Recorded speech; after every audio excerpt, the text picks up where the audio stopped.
कहानी की शुरुआत होती है लॉस एंजल्स से। साल 2030 में एक बंदा पागलों की तरह भाग रहा था। वो बहुत डरा हुआ था। पूरा शहर उसको मारने के लिए उसके पीछे पड़ा था। यहाँ तक कि प्राइवेट कार्स के ड्राइवर्स भी सिर्फ उसी को मारने के लिए उतर आए थे। बड़ी मुश्किल से वो एक गरीब औरत के घर पहुंचता है। औरत कहती है, तुम यहाँ क्या कर रहे हो? वो आदमी चाकू निकालता है और कहता है, अगर एक लफ्ज भी मुंह से निकाला तो तेरी आंखें निकाल के उसे गोटियां खेलूंगा, बस चुप रहना। थोड़ी देर बाद जैसे ही औरत को मौका मिलता है, वो एक नेल गन निकाल के उसे मार देती है और 2 आराम से लात भी मारती है, ये चेक करने के लिए कि सच में मर गया है या नहीं। तभी अचानक कुछ लोग वेपन्स लेकर अंदर आते हैं। जब वे आदमी को मरा हुआ देखते हैं तो उन्हें दुख होता है कि औरत ने उसे पहले ही मार डाला। फिर औरत मरे हुए आदमी का एक कार्ड उठाती है और अपने बेटे से कहती है, आखिरकार हम अमीर बनने वाले हैं। वो कार्ड तोड़ती है और कुछ ही मिनटों में पुलिस अंदर घुस आती है। साथ में एक रियलिटी शो की टीम होती है और अनाउंस होता है कि वो औरत $22 मिलियन जीत गई है। फिर पता चलता है कि ये एक गेम है जिसमें लाखों लोग हिस्सा लेते हैं। हर दिन एक रैंडम आदमी चुना जाता है पैसा जीतने के लिए। अगर सूरज डूबने से पहले कोई उस आदमी को मार दे तो इनाम मारने वाले को मिलेगा, और अगर कोई नहीं मार सका तो इनाम उसी आदमी का रहेगा। लेकिन शर्त ये है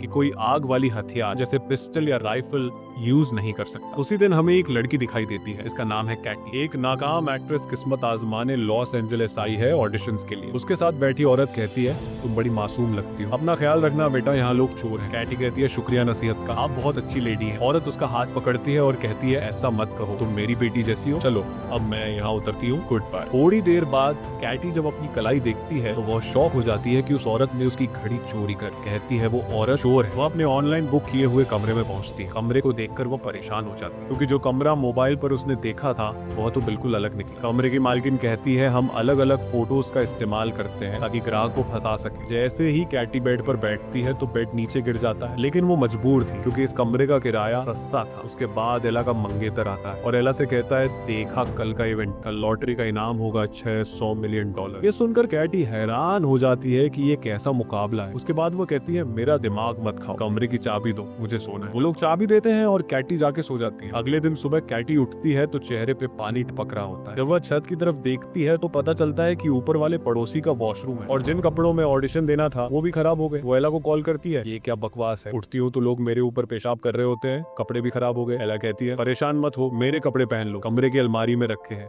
कैटी सच में वही करती है और ऑडिशन के लिए निकल जाती है। अब सिर्फ आधा घंटा रह गया है ऑडिशन के लिए। ऐसे ही वो ऑडिशन वाली जगह में एंटर होती है। वो देखती है कि वहाँ और भी लड़कियां ऑडिशन देने आई हैं। वो अंदर चली जाती है और सीन परफॉर्म करती है। डायरेक्टर उसे देख के कहता है, जबरदस्त, मगर दोबारा तेरा मुंह यहाँ ना देखो। उसी वक्त अचानक कैटी का कार्ड एक्टिवेट हो जाता है। वो कार्ड निकालती है और अनजाने में गेम में रजिस्टर हो जाती है। कार्ड किस चीज का है, या इसने उसका चेहरा क्यों स्कैन किया। बाहर निकलती है क्योंकि वो ऑडिशन में फेल हो चुकी होती है।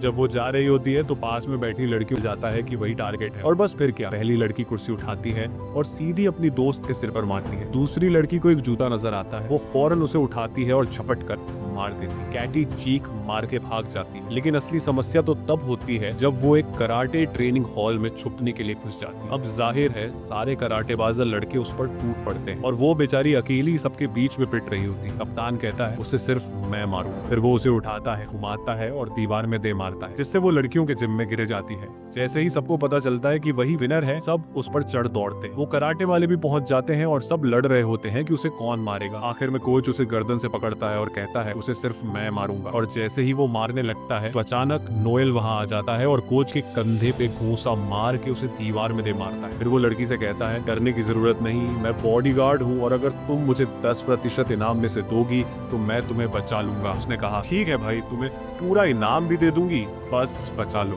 नोएल उसे अपनी कमर से बेल्ट के जरिए बांध लेता है ताकि उसे बचा सके। फिर वह सारे दुश्मनों को मार गिरा। तब एक कमजोर सा लड़का आता है। नोएल उसे कहता है, देख, अगर मैंने तुझे मारा तो मुझे ही तरस आ जाएगा, 3 तक गिनती करूंगा, अगर नहीं भागा तो तू गया। वह लड़का तुरंत बोला, अरे सर, सलाम है आपको, और भाग जाता है। फिर वह दोनों बिल्डिंग से निकलते हैं और पता चलता है कि हर 15 मिनट बाद एक ड्रोन उसे ट्रैक कर रहा है ताकि बाकी प्लेयर्स को उसका लोकेशन मिलता रहे। उन्हें एक गाड़ी मिलती है, वह उसे लेकर वहां से फरार हो जाते हैं। लड़की नोएल से कहती है, ये कैसी गेम है जिसमें लोग मुझे मारने के पीछे पड़े हैं, मुझे इस गेम से निकलना है, कोई ना कोई हल निकालो। नोएल कहता है हल सिर्फ एक है, तुम्हें शहर के लोगों से बचना होगा। अगर तुम निकलोगी तो मैं भी अपने 10% से हाथ धो बैठूंगा। लेकिन फिर उसे शक होता है कि नोएल शायद उसे मार दे और खुद इनाम ले ले। पूरा शहर उनके पीछे होता है। वो दोनों सेफ्टी हेलमेट पहन लेते हैं। तभी अचानक गाड़ी में एक लड़की घुस जाती है। वो चाकू निकालती है और उसे मारने की कोशिश करती है। नोएल कहता है तुम गाड़ी चलाओ, मैं इसे देखता हूँ। फिर लड़की के सर को जोर से पकड़ता है। नोएल उसे एक जोरदार लात मार के गाड़ी से बाहर फेंक देता है, लेकिन आगे चलकर गाड़ी खराब हो जाती है और लड़की नीचे उतरती है और भागने लगती है। नोएल उसे पकड़ लेता है। वो कहती है सच सच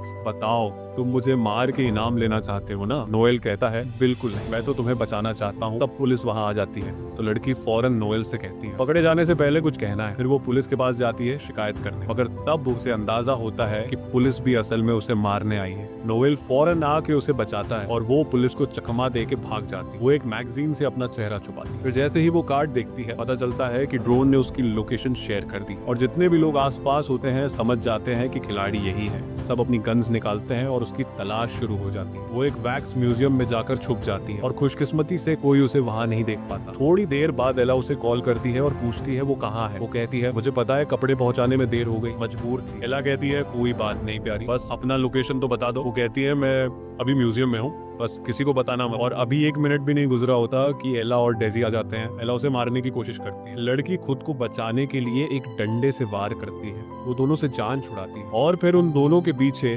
म्यूजियम का दरवाजा बंद कर देती है। लोगों ने उसे देख लिया। वो फौरन बस से उतरते हैं ताकि उसे मार सके, लेकिन नोएल वहाँ पहुँच जाता है और उसे वहाँ से ले जाता है। कैटी कहती है मुझसे नाराज मत होना, मैं समझी तुम मुझे मार दो। नोएल कहता है अब ये नाराजगी का वक्त नहीं, 3 मिनट बाद ड्रोन फिर से लोकेशन देगा, सब नीचे आ जाएंगे। कैटी कहती है कि हमें कोई बम प्रूफ पनाहगाह चाहिए जहां हम छुप सकें। नोएल कहता है मिल गई। वो लोग एक बंदे जैक के पास जाते हैं जिसके पास अपने घर में एक सीक्रेट शेल्टर होता है, लेकिन जैक समझता है कि ये लोग चोर हैं और घर लूटने आए हैं। नोएल उसे समझाता है भाई चोर दरवाजे से आते हैं क्या? इतने में पीछे से एक बस आ जाती है जो लोगों से भरी होती है। टाइम कम होता है तो वो लोग जैक को धमकी देकर अंदर घुस जाते हैं, उससे शेल्टर का पासवर्ड मांगते हैं और जैसे ही वो अंदर जाते हैं लोग घर पर हमला कर देते हैं। तो कैटी जैक को तीर मार देती है ताकि वो बेहोश हो जाए और किसी को पासवर्ड न बता सके। और अब नोएल और कैटी आपस में बात करने लगते हैं। कैटी अपनी नाकाम एक्टिंग की कहानी सुनाती है और कहती है कि अब मेरा कोई भविष्य नहीं। फिर वो नोएल से पूछती है कि तुम हमारी मदद क्यों कर रहे हो? नोएल कहता है कि मेरे लिए सबसे अहम है लोगों की जान बचाना, पैसे मेरे लिए कुछ मायने नहीं रखते। इतने में एला और डीजी भी वहां पहुंच चुके होते हैं। एला जैक को उठाती है और मारने लगती है ताकि वो होश में आए। फिर उसे उठाकर स्विमिंग पूल में फेंक देती है। वो होश में आ जाता है और एला उससे पासवर्ड ले लेती है। नोएल और कैटी अंदर बहुत डर जाते हैं। नोएल एक दोस्त को कॉल करता है और कहता है कि इन सब लोगों के मोबाइल हैक करके उड़ा दो। दोस्त वाकई फोन्स को हैक करता है और ब्लास्ट कर देता है। सब जख्मी हो जाते हैं। ये मौका देखकर नोएल और कैटी वहां से निकल जाते हैं, लेकिन नोएल देखता है कि एक आदमी जल रहा है। वो पानी डालता है और अपने पैर से आग बुझाने की कोशिश करता है। वो आदमी कहता है कि भाई आराम से,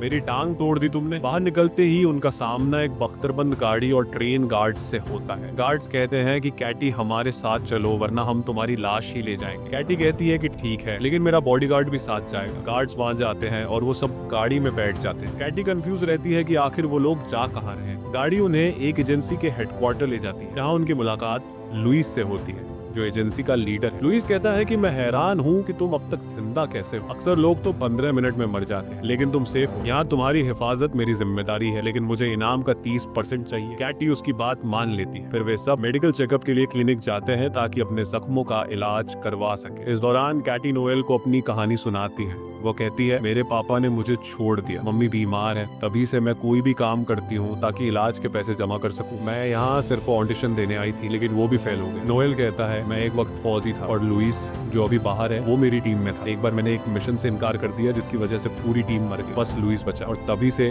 वो मुझसे नफरत करता है। तभी एक लड़की आती है और कैटी से कहती है लुइस तुम्हें सूरज डूबने तक एक सुरक्षित जगह पर ले जाएगा ताकि तुम जीत सको, बस अपना चेहरा इस डिवाइस पर रख दो। ये डिवाइस इसलिए था ताकि एक खास मास्क बनाया जा सके जिससे कोई भी उसे पहचान ना सके। और वाकई में मास्क बन गया, एक बूढ़े आदमी का मास्क। लेकिन नोएल को कुछ अजीब सा महसूस हो रहा था। उसने कहा मुझे लग रहा है लुइस तुम्हें अकेले में मारने का प्लान बना रहा है ताकि वो अकेला इनाम ले सके। लेकिन कैटी को उसकी बात पर यकीन नहीं आया। उसी वक्त लुइस अंदर आता है और दोनों को गैराज में ले जाता है। वहाँ लुइस कहता है कि कैटी एक गाड़ी में बैठे और नोएल दूसरी में। यही कैटी समझ जाती है कि लुइस उसे धोखा देगा। वो उसे नीचे किक मारती। अचानक लोग अंदर घुस आते हैं ताकि उसे मार दे, लेकिन खुशकिस्मती से कोई उसे पहचान नहीं पाता। तो केटी लुइस की एक गाड़ी लेती है और निकल जाती है, मगर लुइस नोएल को पकड़ लेता है और उसे इतना मारता है कि उसकी हड्डी तोड़ देता है। जब केटी भाग जाती है, लुइस उसे कॉल करता है और ब्लैकमेल करता है कि वो नोएल को मार देगा। केटी कहती है, अब तुम क्या चाहते हो? वो कहता है, फौरन आ जाओ शहर के बीच वाले थिएटर में। और उस वक्त सूरज डूबने में सिर्फ 16 मिनट बाकी थे, लेकिन केटी ने फैसला किया कि वो नोएल को बचाएगी, क्योंकि वो कई बार उसे बचा चुका था। उसने अपने साथ पिस्तौल भी ली। वहां पहुंचती है तो देखती है कि नोएल जंजीरों में बंधा हुआ है। केटी कहती है, अगर तुमने उसे न छोड़ा तो मैं खुद को मार लूंगी और तुम इनाम से हाथ धो बैठोगे। वह कहता है, आसान है, मैं तुम्हारी अंगुलियों के निशान मिटा दूंगा और अपने लगा दूंगा। केटी कहती है, जबरदस्त आइडिया, मगर मैं लाइव हूँ और सारी दुनिया देख रही है। वह कहता है, अच्छा ठीक है, रिलैक्स हो जाओ और पिस्टल दो। केटी कहती है, ठीक है, मगर पहले नोएल को छोड़ो और जाने दो। और जैसे ही वो खुद को मारने लगी, वह कहता है, रुक जाओ, मैं उसे छोड़ रहा हूँ, ये लो चाबी। और फिर कहता है, अब आराम से मुझे पिस्टल दो। केटी कहती है, मुझे यकीन था कि तुम्हारे दिल में रहम है, ये लो पिस्टल। मगर अचानक उसे एक और दार किक मार देती है। लेकिन लोग अंदर घुस आते हैं और नोएल को बचाने से पहले कीटी को घेर लेते हैं। नोएल खुद को आजाद कर लेता है और लोइस से लड़ने लगता है ताकि वह कीटी को मार न सके। अब सूरज डूबने में सिर्फ 4 मिनट बाकी रह गए थे। इसी वक्त एक और ग्रुप अंदर आ जाता है और कीटी खुद को बड़ी मुश्किल में पाती है। वह थिएटर से भागती है ताकि कहीं सुरक्षित हो सके, लेकिन लोग पीछे पड़ जाते हैं। नोएल लोइस को जोरदार मुक्का मारता है। फिर वह थिएटर का सेट तोड़ता है ताकि कोई कीटी के पीछे ना आ सके, मगर लोइस के आदमी मानव सीढ़ी बनाकर उसके पीछे आ जाते हैं। लोइस इस तक पहुंच जाता है और उसका गला दबा लेता है। कहता है, तुम्हारी मौत मेरे हाथों होगी। मगर कीटी फिसल जाती है और एक लोहे की रॉड से लटक जाती है और कीटी ने लोइस की जेब में मौजूद ग्रेनेड की पिन अपनी चाबी से निकाल ली। वह नीचे गिरती और ग्रेनेड फट जाता है। लोइस मर जाता है और मुकाबले का समय खत्म हो जाता है। जब वह हवा में लटकी होती है, लोग उसे बचा लेते हैं क्योंकि वह इनाम जीत चुकी होती है। इसके बाद जोनी आता है और उसे इनाम देता है। खुश नसीब लड़की ने इतिहास की सबसे बड़ी रकम जीत ली, $3,600,000,000। दिन गुजरते हैं और वह बड़ी बड़ी कंपनियां खोलती है, बच्चों के लिए पनाहगाहें बनाती है, गरीबों की मदद करती है और सबसे खूबसूरत बात, उसने नोएल से शादी कर ली और उसके साथ खुशहाल जिंदगी बिताने लगी।